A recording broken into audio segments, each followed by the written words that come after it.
Bonjour frères et sœurs et merci de votre fidélité. Devant le refus des gens de Samarie d'accueillir Jésus et ses disciples, l'Évangile nous place devant deux réactions. Celle de Jacques et Jean, disciples de Jésus, qui reprennent les paroles du prophète Élie lorsqu'il s'était opposé au roi Ocosias.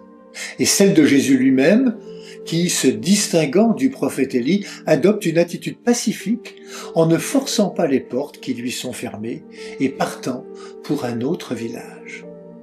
Jésus s'aperçoit bien que cette hostilité ne le concerne pas vraiment. Les Samaritains n'en veulent pas à sa personne, mais se vengent du mépris dont ils se sentent l'objet depuis plusieurs siècles. Si les disciples voulaient user de la violence, Jésus met sa puissance au service de la miséricorde. Cet événement est l'occasion d'un enseignement de Jésus pour ses disciples. N'oublions pas qu'ils sont en formation et qu'ils recevront la mission de poursuivre l'œuvre de Jésus.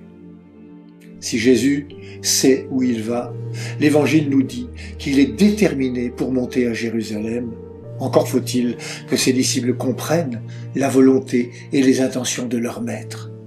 Il leur faudra du temps pour accepter son ministère et en comprendre le sens. Frères et sœurs, ne faut-il pas du temps pour entrer dans la logique de l'Évangile? Le chemin que Jésus propose et qu'il prend lui-même n'est pas celui des hommes. On se souvient des paroles de sagesse du prophète Isaïe. Que le méchant abandonne son chemin et l'homme perfide ses pensées. Qu'il revienne vers le Seigneur qui lui montrera sa miséricorde, vers notre Dieu qui est riche en pardon. Car mes pensées ne sont pas vos pensées et vos chemins ne sont pas mes chemins, oracle du Seigneur. Autant le ciel est élevé au-dessus de la terre, autant mes chemins sont élevés au-dessus de vos chemins et mes pensées au-dessus de vos pensées. Oui, frères et sœurs, apprenons du Seigneur, entrons dans sa logique. Il choisit la vulnérabilité au lieu de la force violente, des paroles de paix plutôt que le feu de la destruction. Nous sommes au cœur de l'esprit des béatitudes. En agissant ainsi, Jésus nous montre la voie de l'évangélisation.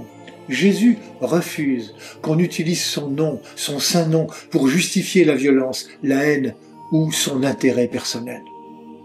Dans ce monde qui rejette Dieu, ou plus exactement une image de Dieu, qu'il est difficile pour tout évangélisateur de garder cette attitude de compassion et de bienveillance.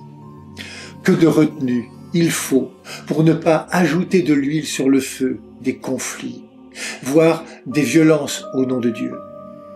Heureux les artisans de paix, car ils seront appelés fils de Dieu. Oui, frères et sœurs, apprenons du Christ à vivre en filles et fils de Dieu. Bonne journée à toutes et à tous, prenez bien soin de vous et des autres.